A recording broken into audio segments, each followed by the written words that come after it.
자, 성령 충만한 삶에 대해서 우리 지난주에 이어서 오늘도 계속해서 성령 충만한 삶, 우리가 어떻게 성령 충만함을 받을 수 있을까라고 하는 문제들을 우리 1대1 제자양육 말씀 교재 가지고서 함께 우리 살펴보도록 하겠습니다. 자, 책이 있으신 분들은 142쪽을 펴시면 되겠습니다.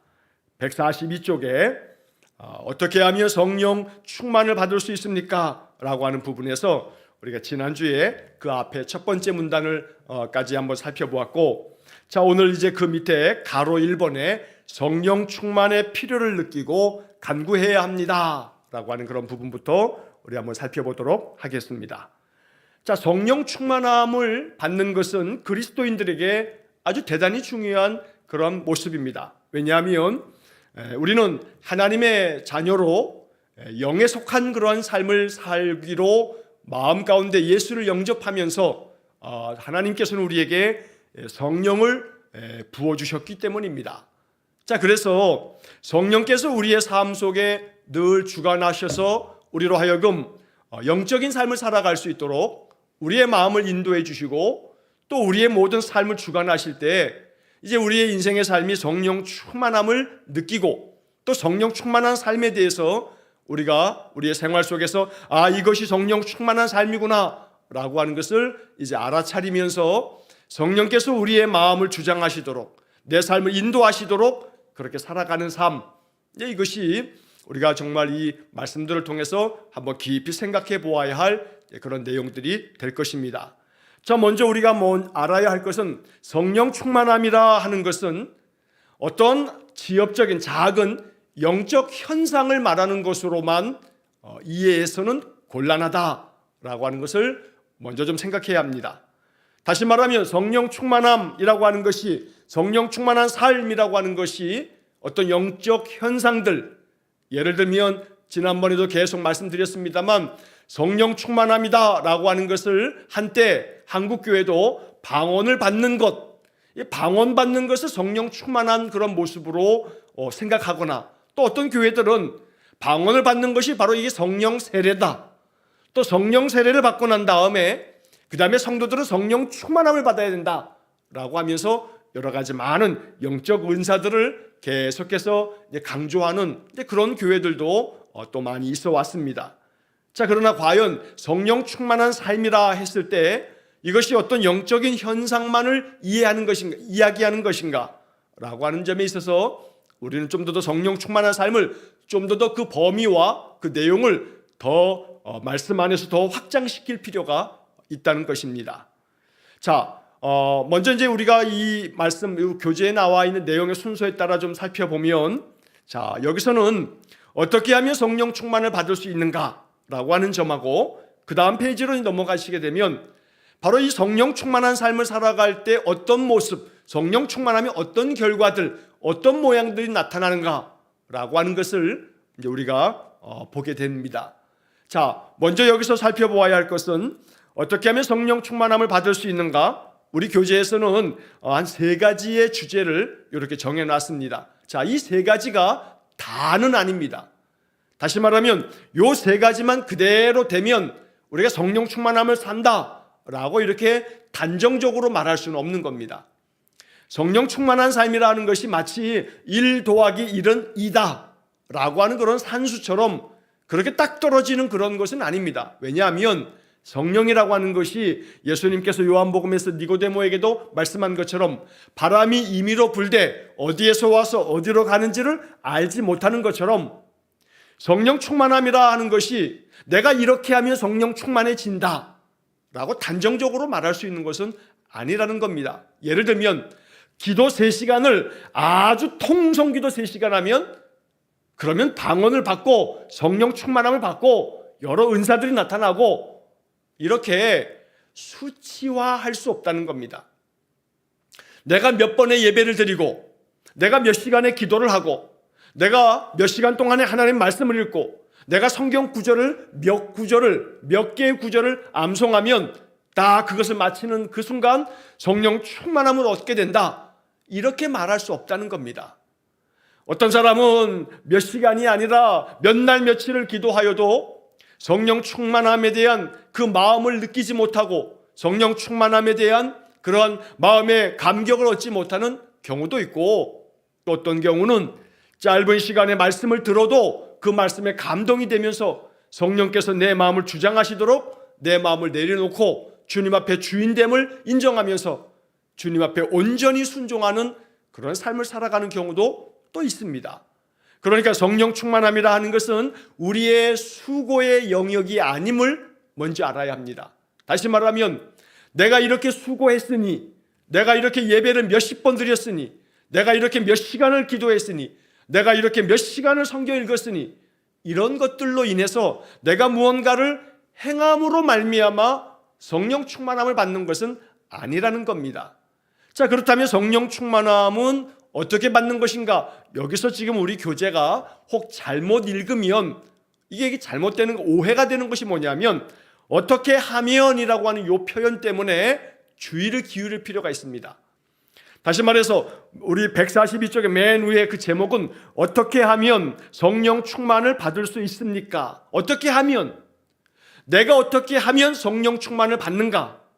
이 어떻게 하면이라고 하는 이 부분이 종교적인 행위를 내가 이렇게 몇 번을 하면 성령 충만을 받는 그런 문제를 얘기하고 있는 게 아니라는 겁니다.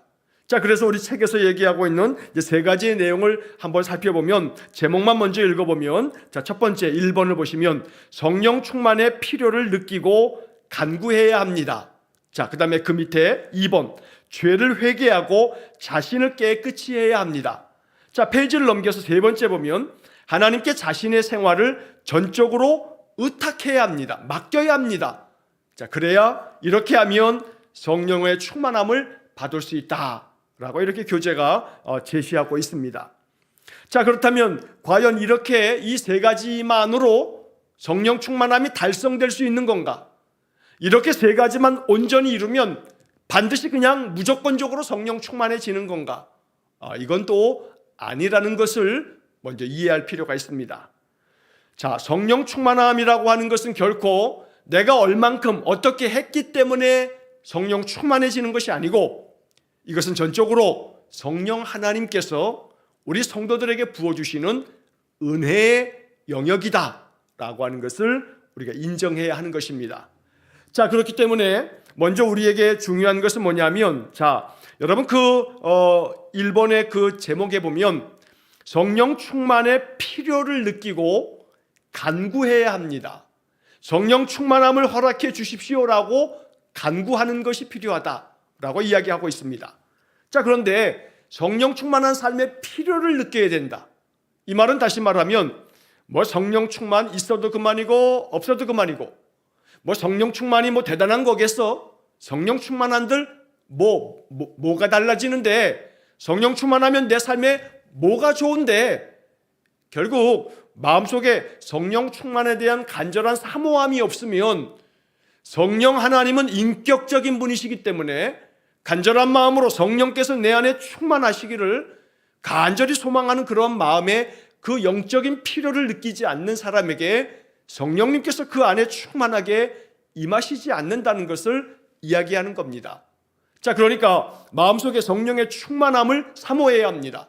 성령 충만함을 간절히 그 필요를 느끼면서, 그러면서 간구해야 된다라고 말하고 있습니다. 자, 그래서 우리 교재에 보게 되면, 책에 보면 그 중간에 기도문도 나오게 됩니다. 진실한 기도는 믿음을 표현하는 방법이다 하면서 이렇게 성령 충만함을 위해서 기도하라 라고 하는 그런 기도문도 제시가 되어져 있습니다. 자, 중요한 것은 첫 번째 문장에 보시면 우리는 우리 믿음으로만 성령 충만을 받게 됨을 명심해야 합니다. 제가 지금 이 한 문장을 여러 가지로 지금 설명을 드리고 있는 겁니다.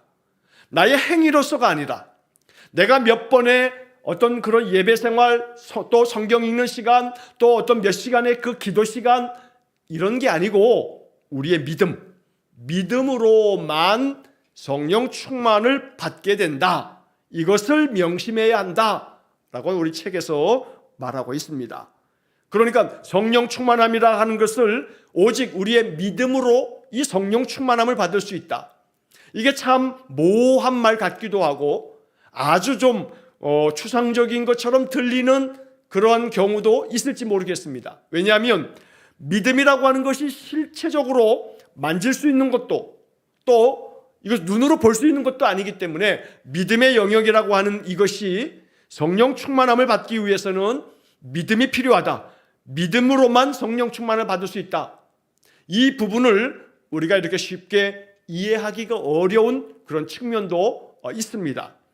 그러나 여기서 이제 믿음이라고 하는 것을 우리가 생각할 때 이렇게 여러분 이해하시면 좋겠습니다.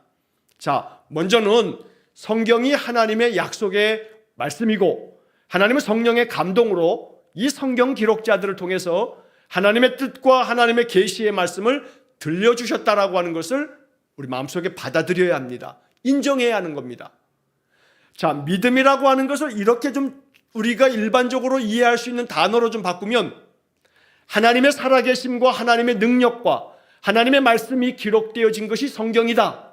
그리고 이 성경의 약속은 지금도 유효하다 라고 하는 것을 받아들이는 것, 인정하는 것. 여기서 이 A와 B 사이의 이 계약 관계는 결코 소멸되지 않습니다.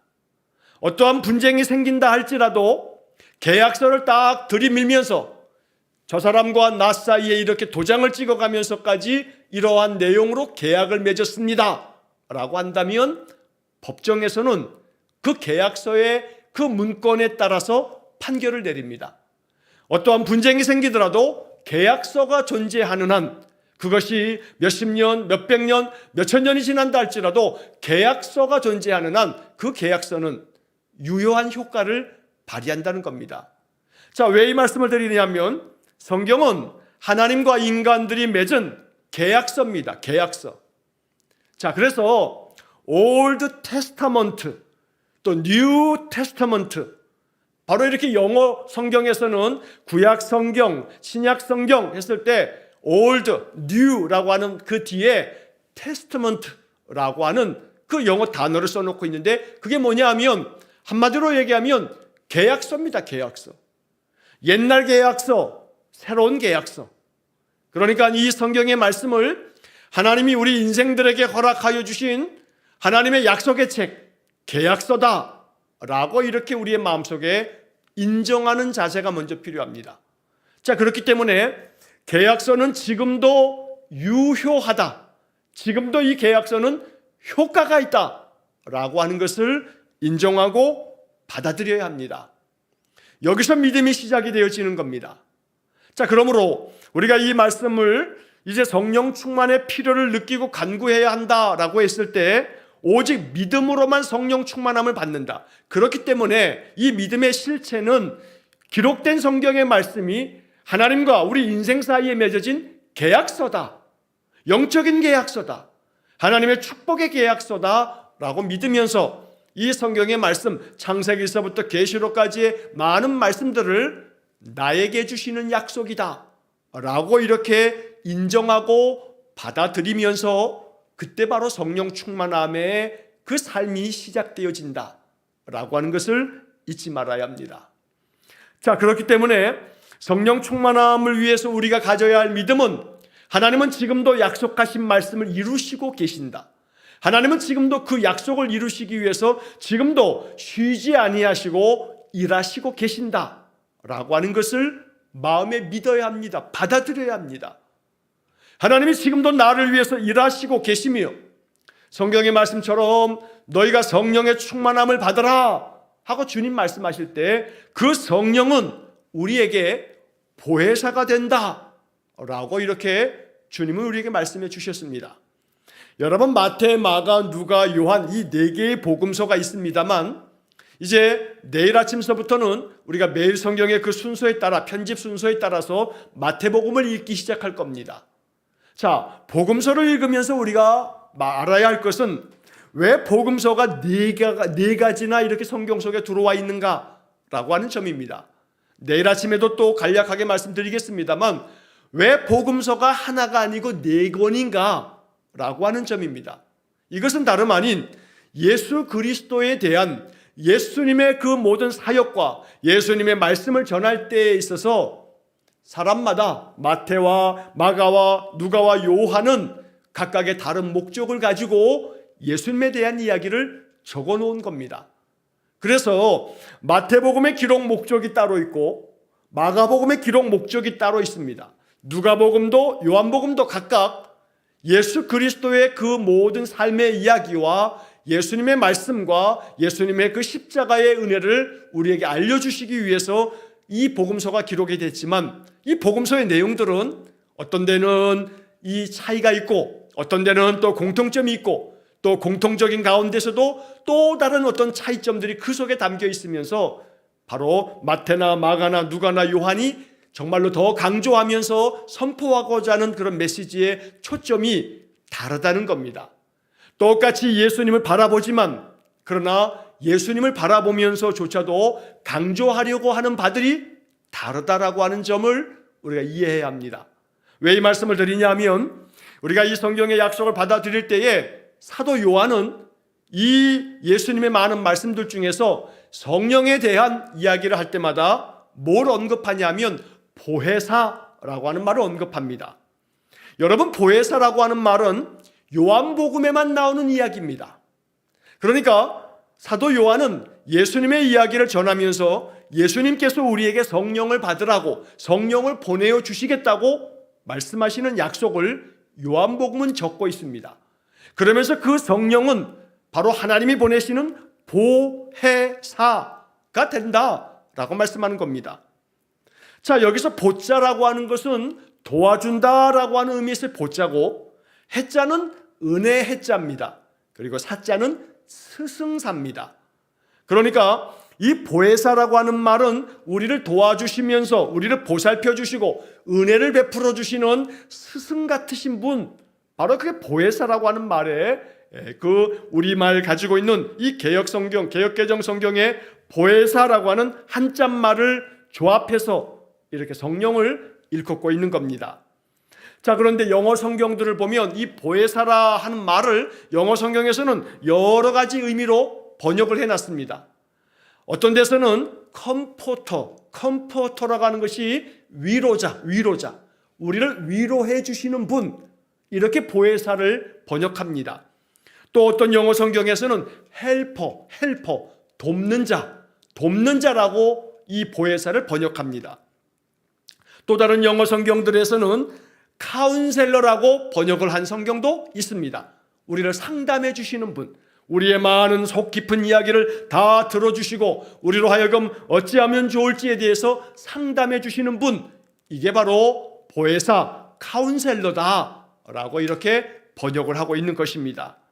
자, 그래서 요한복음이 강조하고 있는 이 말씀들을 다 종합해 보자면, 성령은 하나님께서 우리에게 보내어 주시는 그 성령님은 보혜사이신데, 우리를 보살펴 주시고 우리에게 은혜를 베푸셔서 우리를 위로해 주시는 분, 우리를 도와주시는 분, 우리의 인생의 모든 것들을 상담해 주시는 분, 바로 그분이 보혜사 하나님이시다, 성령 하나님이시다 라고 말하는 겁니다. 자, 그러면 여러분, 이 이야기를 좀 간단하게 좁히면 이런 겁니다. 우리가 인생을 살아가다 보면 위로가 필요합니다. 위로가. 또 인생을 살아가다 보면 누군가 나를 진심 어린 마음으로 도와줄 자가 있으면 좋겠다 하는 마음을 갖게 됩니다.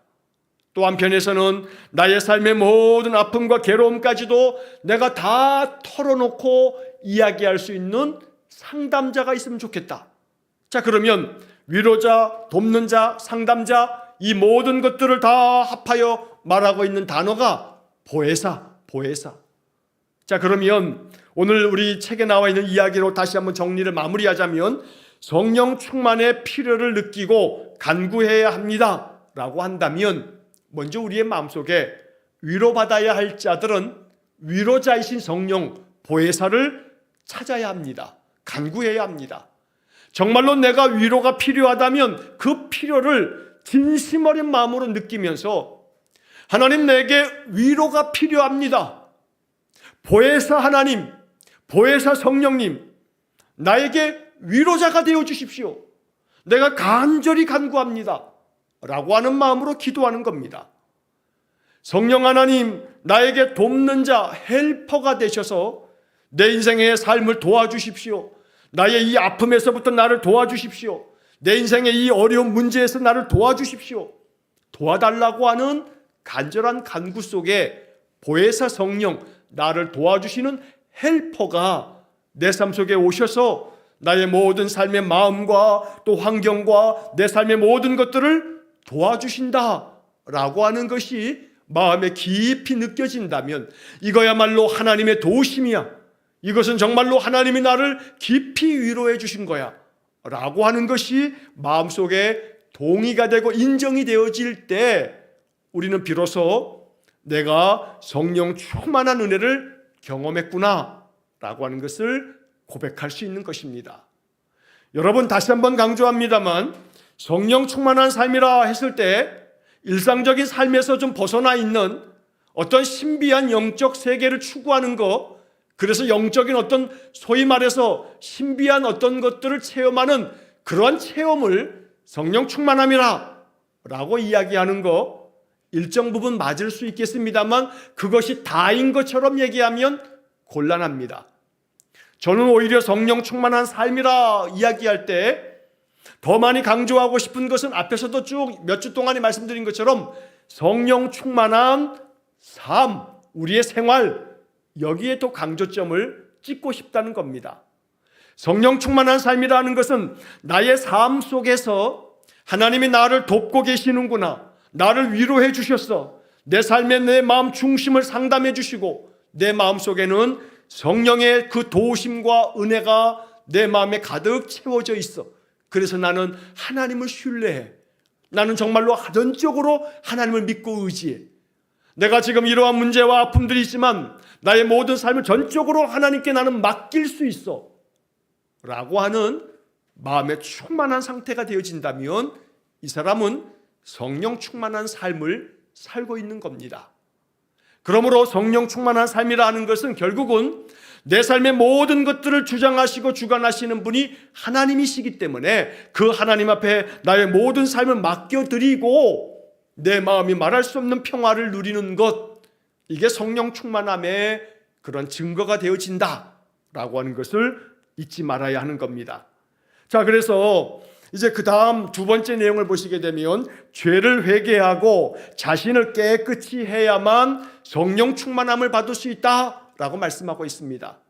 그래서 여기서 죄를 회개하고 자신의 삶을, 자신을 깨끗하게 한다라고 하는 것은 내가 성령의 인도하심을 받으려면, 성령께서 이끄실 때 내가 순종하려면 나의 모든 허물과 죄를 주님 앞에 고백하며 나의 불순종, 나의 불신앙, 이 불신앙과 불순종을 하나님께 맡겨드리면서 정말로 내 마음에 진심 어린 회개의 기도를 드리면서 나를 영적으로 깨끗이 비워서 성령이 내게 말씀하시면 성령께 반응할 수 있도록 그렇게 나를 준비시키는 것, 이거 필요하다라고 말하고 있는 겁니다. 자, 여러분, 성령께서 우리의 마음을 주장하시려고 할 때 내 안에 있는 이 죄의 속성이 자꾸 방해합니다. 성령은 내 마음속에 하나님 기뻐하실 마음을 내 마음속에 집어넣어 주십니다. 불어넣어 주십니다. 마치 바람이 내 안에 쫙 불어닥치면 여러분 바람을 느낍니까? 못 느낍니까? 바람 불면 바람을 느낄 수 있습니까? 못 느낍니까? 느낍니다. 누구나가 다 바깥에 나갔는데 바람이 휙 불어오면 어디서 바람이 불고 바람의 강도가 얼만큼 세게 불고 그 바람이 시원한 바람인지 아주 청량한 바람인지 아니면 후텁지근한 습기가 가득한 바람인지 느낀다는 겁니다. 여러분, 겨울에 건조한 바람하고 여름에 아주 장마철에 그 정말로 덥고 습기가 가득 찬 습기 찬 바람을 우리 당연히 구분합니다. 눈에는 안 보입니다. 바람이 불어오지만 그 바람 속에 습기가 잔뜩 머물고 있는 바람은 피부가 느낍니다. 피부가. 자, 그러면 내 안에 성령께서 내 안에 충만하게 지금 성령의 바람이 불고 있는가라고 하는 것은 누가 느끼냐면 영이 느낍니다. 영이 느낍니다. 내 영혼이 성령께서 지금 내 안에 나를 위하여, 나를 도우시려고, 나를 위로하시려고, 내 삶의 모든 것들을 주관하시려고 성령 하나님께서 바람같이 내게 싹 임하실 때 충만하게 임하시려고 할 때 이것을 가로막고 이 성령 충만함을 방해하고 이것을 느끼지 못하게 막는 것이 뭐냐면 우리 안에 있는 죄. 이 죄의 문제가 항상 성령이 내 안에 충만하게 임할 때 이것을 마치 이 죄가 중간에서 이 모든 것들을 차단해 버리려고 끊임없이 우리의 마음 가운데 불신앙과 불순종을 집어넣는 겁니다. 그러면 하나님의 말씀이 안 들립니다.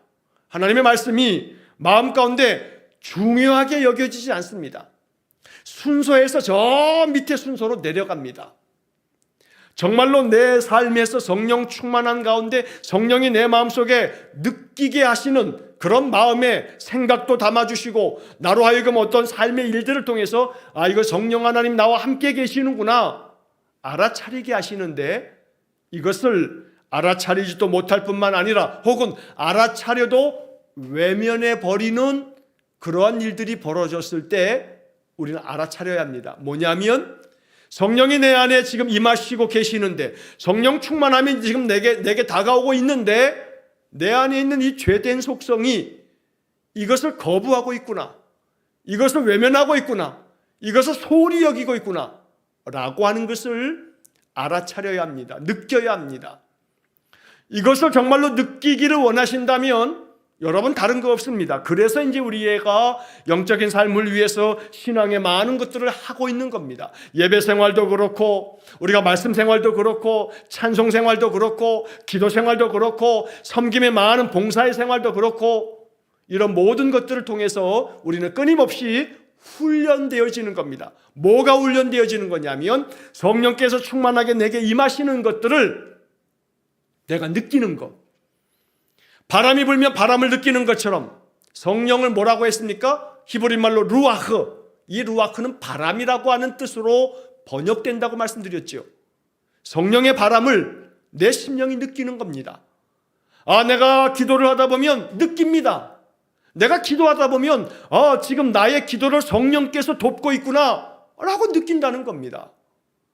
여러분, 내가 말씀을 읽고 말씀을 묵상하는데 그 말씀이 한 구절 한 구절이 내 마음속에 정말 뼛속 깊이 와닿으면서 이 말씀이 막 믿어집니다. 그래서 그 말씀이 내 안에서 충만하게 나를 주장합니다. 그래서 용기가 생깁니다.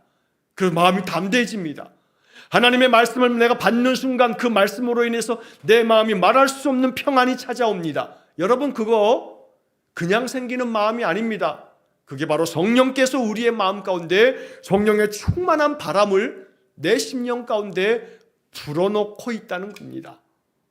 자, 그래서 찬송을 부르는데 눈물이 흐르고 찬송의 가사 하나가 내 마음에 정말로 마음 깊이 와닿고 너무너무 많이 이것이 은혜가 되고 그러면 여러분, 그런 마음이 의지적으로 생기는 게 아닙니다. 내가 그런 감정의 깊은 은혜를 받는 것도 내가 이렇게 마음 먹으면 되는 게 아닙니다. 성령님께서 우리의 마음을 어루만져 주시는 겁니다. 그러므로 성령의 충만함이라 하는 것도 필요를 느끼고 간구하는 것뿐만 아니라 이런 것들을 방해하고 가로막고 느끼지 못하도록 나로 하여금 성령의 이 감동을 느끼지 못하게 하는 그런 불감증, 감동을 느끼지 못하는 성령이 임하시는 것들을 정말로 소홀히 여기면서 저 뒤쪽에다가 처박아 두는 그런 완고한 마음을 갖게 되는 것, 이런 것들을 깨끗이 회개하고 주님 앞에 고백하고 주님 앞에 다시금 기도하면서 성령의 충만함을 내가 받기 원합니다. 기도할 때 성령께서 내 안에 어떻게 다가오시며 역사하시는지를 느끼며 깨닫게 된다라고 하는 것을 여러분 기억해야 합니다. 오늘 제가 이렇게 드리는 이 말씀들을 여러분 마음속에 인정하며 받아들일 수 있기를 축복합니다. 성령은 우리 안에 임하셔서 우리를 변화시킵니다. 우리의 마음 가운데 성경의 약속의 말씀들로 말미암아 첫째는 우리에게 말할 수 없는 평강을 주십니다. 평화로운 마음을 주십니다. 안심이 됩니다. 너희에게 평강이 있을지어다. 성령을 받아라. 요한복음에서 예수님께서 부활하신 다음에 제자들을 찾아오셔서 하신 말씀입니다. 너희에게 평강이 있을지어다. 성령의 충만함을 받아라. 성령을 받아라. 주님께서 이렇게 말씀하시면서 성령 받은 사람의 마음속에 첫 번째 느껴지는 가장 큰 증거는 뭐냐면 평안함입니다. 평안함. 너무나 인생의 삶에 괴로움이 많음에도 불구하고 여호와 하나님을 신뢰하는 믿음으로 말미암아 내 안에 성령이 충만하게 임하셔서 나는 말할 수 없는 평화를 누립니다. 죽음 앞에서조차도 내가 이렇게 이제는 이것으로 말미암아 죽는다 하는 죽음 앞에서조차도 내 마음은 의연하게 또한 평안하게 내가 하나님 나라로 나아가는구나 하고 영광스러운 하나님 나라를 바라보면서 조금도 두려워하지 않은 채로 주님 앞에 나아가는 그런 마음 중심, 성령 충만한 그런 마음 속에서 어떤 것도 두려워하지 않는다는 겁니다. 죽음조차도 두려워하지 않을 만큼 인생에서 벌어지는 어떤 그 고난과 시련과 역경 앞에서도 두려워하지 않습니다. 마음이 말할 수 없는 평화를 누립니다. 왜냐하면 성령은 우리에게 평강을 주시는 분이기 때문입니다. 자, 그래서 성령 충만함을 위해서 우리가 또한 해야 할 세 번째 내용을 144쪽의 책을 보시게 되면 이렇게 이야기되어 있습니다. 하나님께 자신의 생활을 전적으로 의탁해야 합니다. 나의 모든 생활을 전적으로 하나님을 신뢰하기 때문에 맡기는 겁니다. 하나님이 해결하실 거야. 하나님이 이거 지나가게 하실 거야. 하나님이 인도해 주실 거야.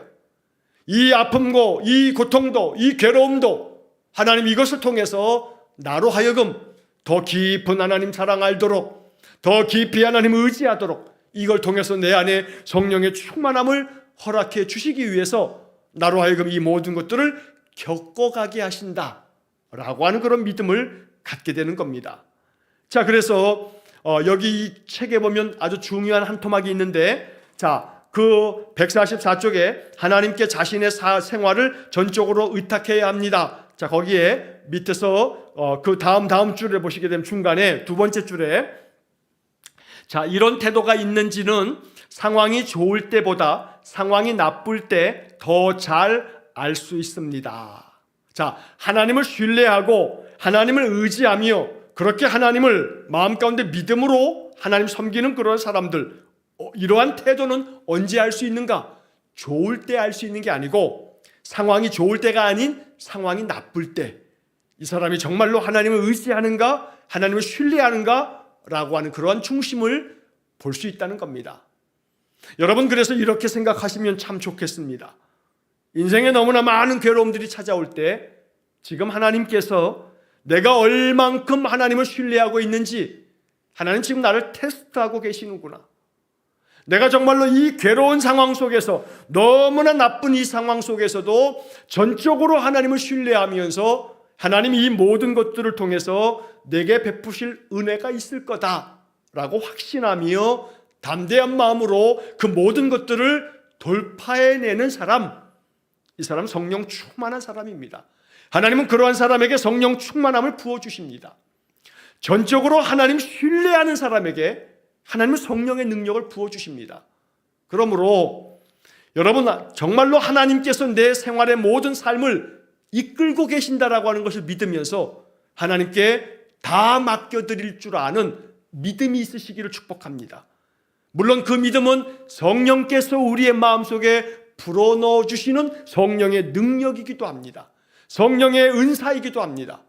우리로 하여금 그러므로 마음속에 성령님, 내 안에 성령의 바람을 충만하게 불어넣어 주심으로 나의 모든 삶 속에서 전적으로 모든 것을 하나님께 맡기고 하나님께 의탁하고 하나님의 도우심을 받는 그런 성령 충만한 삶을 살게 해 주십시오. 이것이 우리의 기도가 되어야겠다는 것입니다. 그럴 때 내 안에 성령 충만함이 나의 영이 느끼고 나의 삶에서 이것이 표적처럼 나타나고 증거가 되고, 그러면서 우리 예수님 말씀하신 것처럼 내 심령 속에 말할 수 없는 평강으로 이 모든 인생의 삶을 헤쳐나갈 수 있다라고 하는 것을 잊지 말아야겠습니다. 자, 그 다음에 그 하나만 더 보고 오늘 말씀을 마치도록 하겠습니다. 자, 144쪽의 교재 5번을 보시게 되면 중간에 성령 충만을 받은 결과는 무엇입니까? 자, 그 밑에 첫 번째 내용만 오늘 보고 마치겠습니다. 일상생활에서 그리스도의 성품이 드러납니다. 이게 첫 번째입니다. 여러분, 이게 참 의미심장한 겁니다. 왜냐하면 성령 충만함을 받았다라고 했을 때 그 결과가 뭐냐? 그 결과의 첫 번째가 뭐냐면 나의 일상생활에서 그리스도의 성품이 나를 통해서 나타나는 거, 이거 성령 충만함이다 라고 하는 겁니다. 여러분, 성품이라고 하는 것은 내가 신앙의 삶, 내가 인생의 삶을 통해서 만들어져 가는 게 이게 성품입니다. 성격하고 성품하고는 좀 구별되어지는 점이 있습니다. 여러분, 성격은 타고난다고 사람들이 많이 말합니다.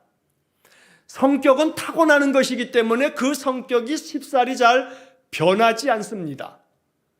다시 말하면 예수님의 12 제자들 가운데서도 예를 들면 베드로는요, 아주 매우 다혈질적이고 굉장히 많이 급합니다. 그러니까 예를 들자면 갈릴리를 제자들이 배를 타고 갈 때 예수님께서는 저 산에서 기도하시다가 캄캄한 밤에 엄청난 이런 바람이 불면서 배가 위태롭게 되자 예수님께서 산에서 내려오셔서 갈릴리를 걸어서 제자들에게까지 그 갈릴리 한가운데까지 걸어오십니다. 자, 그때 베드로는 제자들이 다 유령인가 싶어서 두려워서 막 소리 지를 때에 안심하라, 내니 두려워 말라 예수님 말씀을 듣고 베드로는 뭐라고 말하냐면 주님이시거든 나를 명하여 오라고 하십시오. 그리고서는 그래 너 와라 하니까 베드로는 그냥 그 갈릴리 바다 한가운데를 배에서 내려가지고 예수님을 바라보면서 걸어갑니다. 몇 발짝 걸어갔는지 모르겠습니다만 그가 예수님 계속 바라보고 걸어갔으면 아마 예수님 손잡고 배에 올랐을 겁니다. 그러나 폭풍을 바라보는 순간 그 바람을 보면서 그 풍랑이는 이 물결을 바라보면서 베드로는 깊이 빠져들어가는 장면을 우리가 성경에서 잘 알고 있습니다. 다른 제자들은 그런 생각을 하지 못합니다.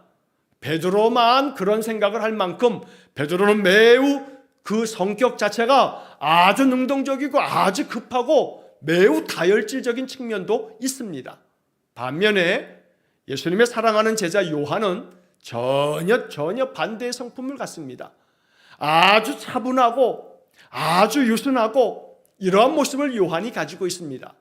그래서 예수님께서 십자가에서 그 예수님의 어머니 마리아를 부탁할 때에 물론 제자들이 다 도망치기도 하고 그러긴 했습니다만 사랑하는 제자 요한에게 너의 어머니다, 당신의 아들입니다 하면서 어머니를 베드로에게 부탁하지 아니하고 사도 요한에게 부탁합니다.